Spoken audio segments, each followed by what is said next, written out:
underdogs, underestimated, we the ones.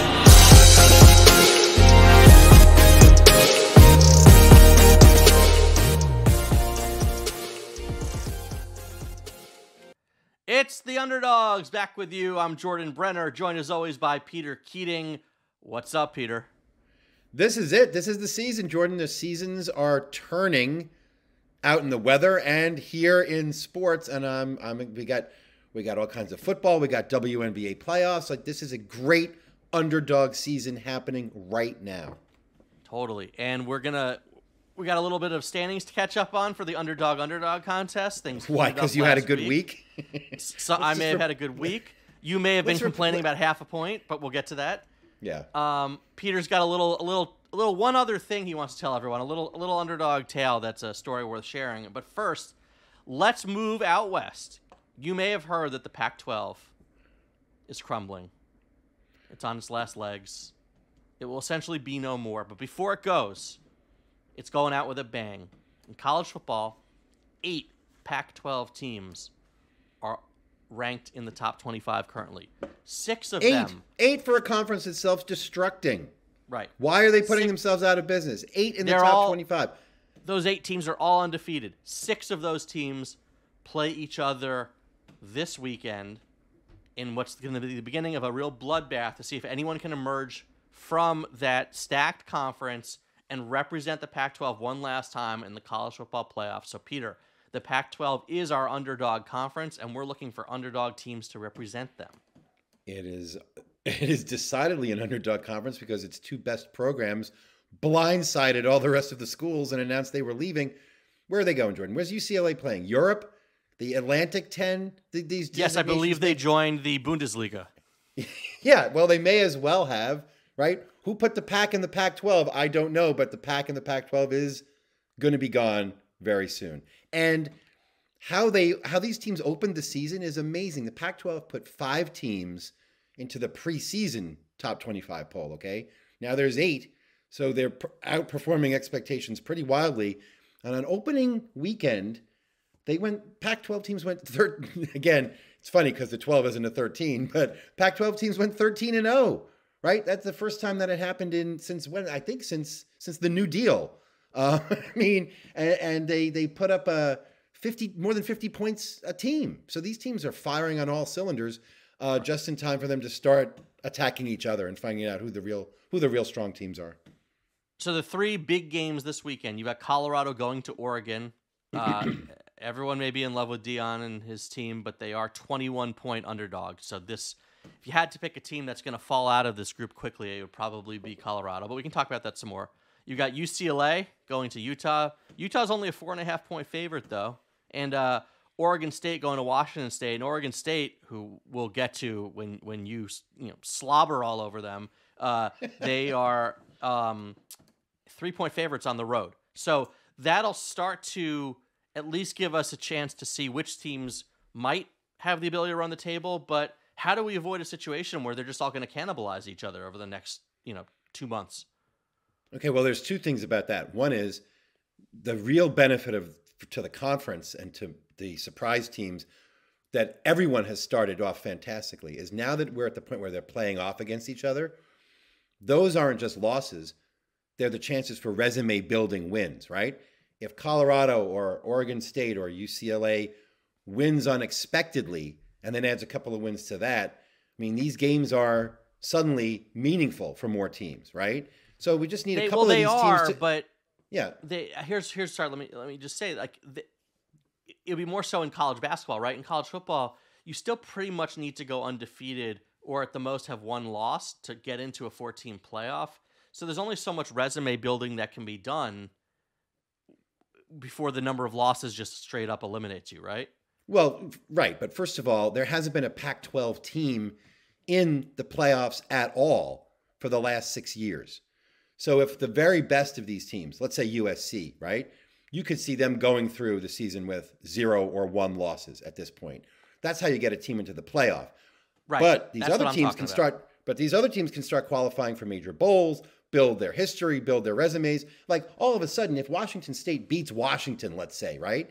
That's a big deal now for Washington State. If Washington beats Washington State, it's a bigger deal than it would have been at the beginning of the season. That's all I'm saying. Got it. So let's attack it this way, okay? Because I want to get to USC in a second, because there's a chance they just might be significantly better than everyone else, so which changes the dynamic here a little bit. Let's talk the other teams first. It's the Underdog Conference. Who's your favorite underdog team to make a run and win this conference? Can I go to Oregon State right now? Should I do that? Absolutely. I yes, totally. I think USC clearly is the best team by a considerable margin, but Oregon State is fascinating to me. Look, Oregon State's underrated for a lot of reasons. They're not Oregon. They play in Corvallis. They have a literally anonymous coach, right? Jonathan Smith, right? They have a transfer quarterback, but he's a hell of a player, Jordan. I mean, I picked him as my long shot Heisman candidate a few shows back, DJ Ugalele. His numbers are crazy, and his backup has more than 100 yards throwing, and he's playing with a running back, Damian Martinez, who has 800. He's averaging 8.8 yards a carry. This team piles up the points. Now, they haven't played a strong schedule yet, so they're only giving up at 11 points per game. I think you can count on that to increase rather drastically. But this team has gotten better and better. They won 2 games in the pandemic season, right? Then up to 7, then up to 10 last year, which is the first time Oregon State had won 10 games in a long time. I think these guys are Pac-12 contenders, and I think they got talent on the field. I think they've used the transfer portal wisely. I think Smith, who comes from the Chris Peterson coaching group, is a smart guy. I love everything about them. Well, I think what's interesting about Oregon State, too, is if they can get through this week, look, Washington State is ranked, but Oregon State is the favorite. Then they get Utah at home next week, okay? So if Utah's a good team, but you win a home game, and then you can breathe a little bit. You get Cal, you get UCLA at home, you get at Arizona, you get at Colorado, you get Stanford. There's a non-zero chance that they somehow are undefeated going into their last 2 weeks of the season, which is then home against Washington. Home against Washington, right, and then Oregon. And then at Oregon in the rivalry game, okay? Those are tough, but all of a sudden... You want them at the end, right? When you've built this big resume, you've got momentum. Again, the Washington game is at home. Washington's really good. But can you imagine if they somehow get to that Oregon game, rivalry game on the road, and they're undefeated with a chance at the college football playoff looming? How cool would that be? Because you and I have nothing better to do. We were recently talking about whether Veterans Day is an underdog holiday. What would that even mean? Oregon State has a great chance to get to Veterans Day with 0 or 1 losses. And if they have that clean a sheet going to games against Washington and then Oregon, that's a heck of a season. And I think it's pretty possible. Now, the one scenario where none of this matters, and I'm going to start with a caveat that Washington actually may be just as good with Michael Penix at quarterback, but if USC is just with Caleb Williams is just that much better than everyone else, and this could be, you and I were talking, right? Like, well, how do we avoid the cannibalism? I'm like, well, there's those years where the SEC was all really good teams, but Alabama was still a notch above everyone else, or last couple of years where Georgia was just better than everyone. So from what you've seen so far, do we lose sort of our fun parity, everybody beating each other up every week, and that becomes more of a battle for second place? Is USC just a cut above the rest? Well, can I point out a fun fact? One of the consequences of conferences and the NCAA not caring if you put 14 teams in the Big Ten or 13 teams in the Pac-12 is that not everybody can play everybody. And Oregon State doesn't have to face USC this season. So they could be on parallel tracks in terms of wins and losses. They could play in the Pac-12 title game, which would be awesome. They sure could. That's what I was going to say. They could be on tracks heading towards that showdown.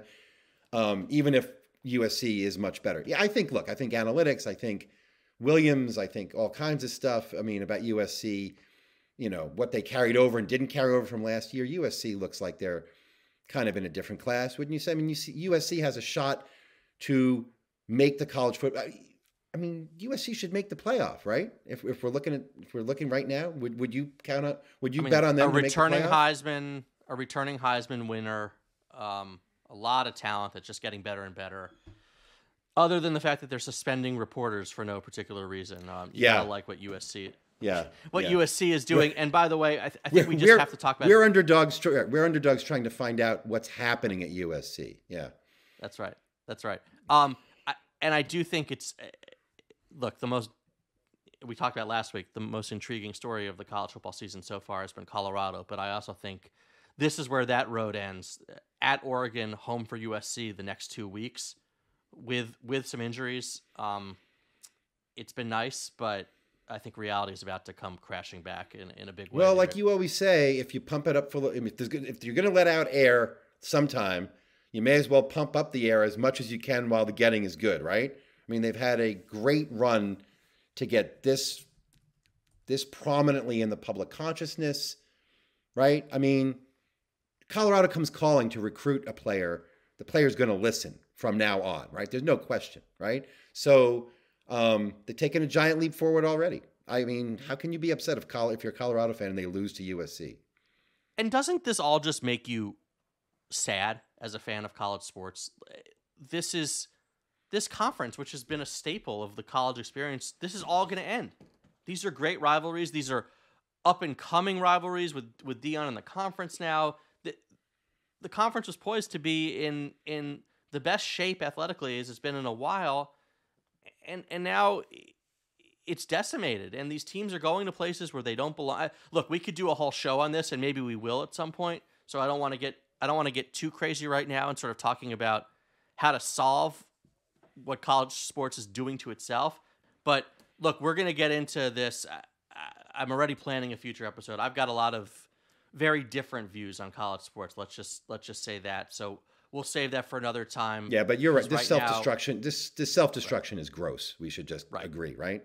Yeah. Right. But right now, I want to talk a little bit about the Underdogs contest right after this.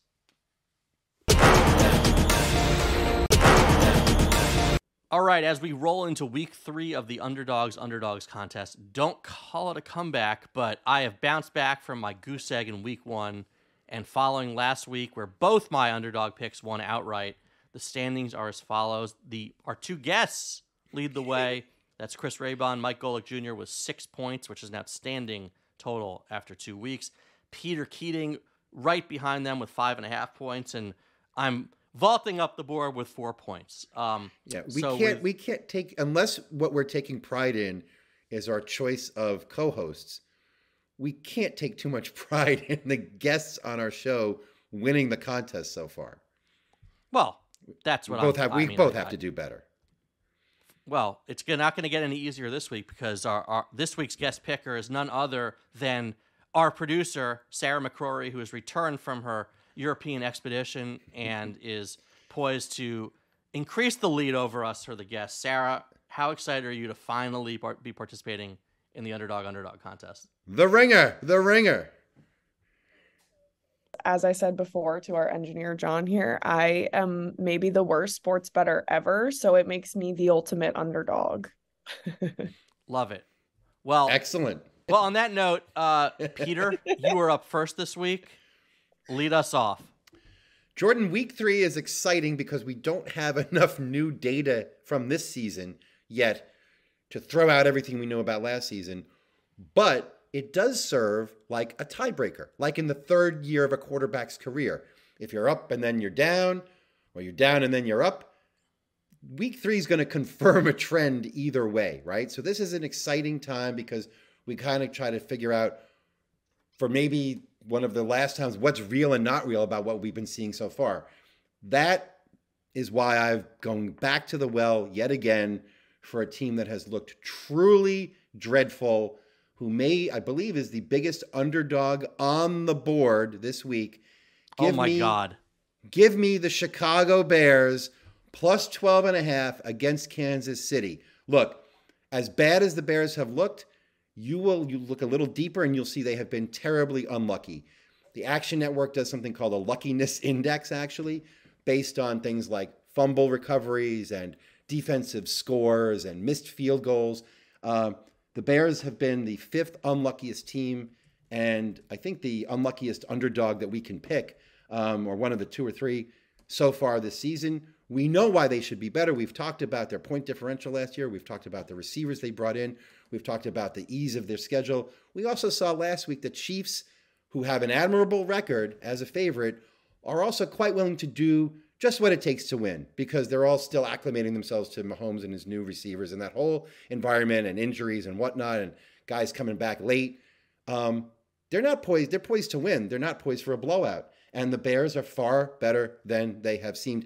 And by the way, if they're not, then we're all going to bail on the Bears. But this is the week to finally put up a good effort. Give me Chicago with the number 1 pick. I'm going down or up with the ship. So you got Chicago plus 12.5. I just want to say this is a huge week for big underdogs. There's 8 teams that are favorites of more than 6 points. But I looked it up on the amazing Action Network Bet Labs tool, which they've given us access to, and it is just a treasure trove of awesomeness, and you should subscribe if you can. In week 3, underdogs by more than 6 points since 2006 are 23, 30, and 1. So not a lot of success picking big dogs in this week. But with that in mind, Sarah, Jordan, wait a minute. In week 3, teams that have gone 0-2 against the spread and they're underdogs in week 3 have won 62% of their games, 56 and 34 over the last 7 seasons. So you can trend me, you can signal me. It's time for Chicago to finally bounce back from all this bad luck. All right, Sarah, you're up. Okay, with the second pick, I'm going to go with the Tampa Bay Buccaneers over the Eagles. I'm going to take my hatred for the Philadelphia Eagles out of it. I think they looked really sloppy versus Minnesota last week. And one of these teams has to lose. So I'm going with the Bucs. I'm into Baker Mayfield. And I think, Jordan, you sent a pretty interesting stat about these 2-0 teams going into these games. So that's what I'm going with. Yeah, so I used the Action Network tool, and I looked at teams that were undefeated in week 3, but is a home underdog. And so, teams that were in that situation, you generally weren't expected to be very good, so the public's still doubting you. Those teams, there's only been 15 instances of that since 2006, but those teams are 12-3 against the spread, and actually Tampa and my pick both coming up both fit under that rubric. So that's great. Great. Right, to Jordan, to your point, something like 40% of bets have been on the Eagles, but 65% of the money bet has been on the Bucs, not the Eagles. So that's a good sign. And Jordan, what if Baker Mayfield turns out to be like one of these Sam Bradford or Derek Carr cases where the guy just got sacked and sacked and sacked when he was early in his career till he wasn't effective, and he's just in a better environment now? I mean, it's possible. Possibly. Well, I'm going to be really quick with this one. I'm going to take the Washington Commanders, getting 6.5 at home against the Bills for precisely the reason we just talked about. I don't think anyone thinks they're that good, even though they're 2-0. The spread certainly says otherwise, but I'm backing that trend. 12-3 home underdogs who are undefeated in week 3. Let's go with the Commanders with my first of my sandwich picks. And on to number 2. Oh boy. Let's go with the Broncos getting 6.5 points at Miami. I don't think the Broncos are as bad as they've looked at points. I'm not sure the Dolphins are as good as they've looked at points. This is a lot of points on the road. I like teams in desperate situations in general early in the season. I think things tend to normalize. I think the Broncos cannot afford to follow 3-0. Will they win? I don't know, but I like getting the 6.5 points here. And then the other thing I like here is that teams that have started the season 0-2, they're an underdog in week 3. They are 62, 43, and 2 against the spread. That's a nice 59% clip. So that history speaks to teams like the Broncos bouncing back a little bit here too. So my 2 picks, the Commanders and the Broncos. Back to Sarah. Those are picks where you're totally following the Chris Raybon advice. Take everything you think you know from watching the games and go the other way, because the Broncos really have been a little unfortunate, and Miami really has been not quite as good as they look, but you'd never know it from, what you see on TV. Okay, I'm gonna go with the Tennessee Titans at the Cleveland Browns. The Titans beat the Chargers last week. I think Tannehill can absolutely beat the Cleveland Browns, and I think Deshaun Watson looks absolutely horrible. So that's my expert opinion. Add in the Chubb injury, add in Mike Vrabel with two more Vrabel, 2 more wins so far this season as an underdog. The numbers certainly speak to him as an underdog. This was my other pick as well. I like it, Sarah. By the way, trigger warning, no one watched that Chubb injury. That was insane. And Peter, finish it up. I'll make this quick because you guys have picked all the other teams that were on my board. Give me the Falcons +3 against the Lions. Feeling good about the Falcons against the spread like we always do. Let's just see what they do. 72% of big monies on the Falcons versus less than half of the bets. So that's always a good sign. Peter, you may not even know this, but again, using the Amazing Action Network tool, they measure something that's basically a plus-minus difference between a team's Pythagorean record or stats and what they've actually produced. So another measure of luck. Who's been unlucky. Yeah, okay. Right. So a team that's been, let's just say, very unlucky so far is an underdog, plays the game in September, and is playing a team that didn't make the playoffs the year before. Okay, so that the Falcons qualify for each of these.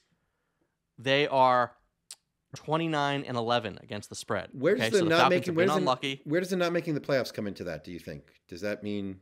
I think maybe the team that they're playing may not be as good as we think. So a team are. that's so they're okay. So a team that has so been the Falcons have been very unlucky. They're an underdog early in the season, September, and they're playing a team that didn't make the playoffs last year. 29-11. Love it. Give me the +3. Before we go, we always like to end the show with something a little surprising, a little unusual. And Peter, you've got a great long shot story for us to end this great pod. Well, sure. The baseball season is regular season is almost over. Your fantasy playoffs are probably almost over. I want to alert you to a guy who you may have been following, maybe not. His name is Cole Reagans, starting pitcher for the Kansas City Royals.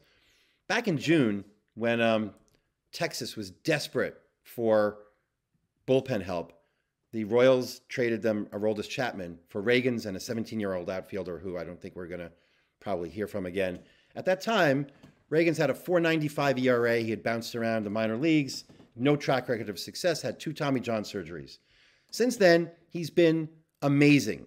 And the story is interesting for a couple of reasons. One is, during the offseason, he worked with a firm called Tread Athletics. It's basically a pitching development company based in North Carolina. He worked with them to change his pitch mix. He wanted more velocity on some of his pitches. He started throwing his four-seamer less. He started throwing his changeup more. And he basically split his slider into 2 pitches, a slower pitch and a hard bullet slider that he was able to locate better and drastically increase his velocity. Before this year, he had walked 13% of his batters.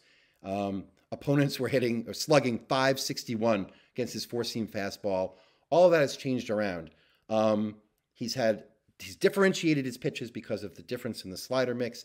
And his mechanics, because of the work with Tread Athletics, are just drastically improved. They apparently got him to stop putting all his weight on his toe, hold his feet back a little bit. It's made a lot of difference. And then the Royals pitching coach, the coaching staff, got him to change up the mix of his pitches. He now has a 50% strikeout rate. He's 6-4, okay? Who cares about win-loss records? Well, this team has lost more than 100 games. He's 6-4 with an ERA around 3.3, a FIP of around 3, so it's real, 100 strikeouts in 83 innings. He's their ace. Look, this guy is a keeper in dynasty leagues. He should get some Rookie of the Year votes if you can find a place to bet on that. He should get a Cy Young vote. He's had an amazing season, and he did it. You know, if you follow this podcast, we have criticized the Royals a lot for not developing their players. In this case, they had the courage to let a player work with an outside company to fix his mechanics, and then they worked with him to get his pitching mix straightened out. It's had great results. Keep your eye on Cole Reagans. Sounds like a guy I should peg for my draft next year, too. But we've got a lot of shows before next spring training. So on that note, we'll see you next week. I'm Jordan. Follow me at Jordan Brenner on X. Follow Peter at Peter Keating NJ on X. And let us know what, like, subscribe, and let us know what you want to hear more of on the pod. We'll catch you next time.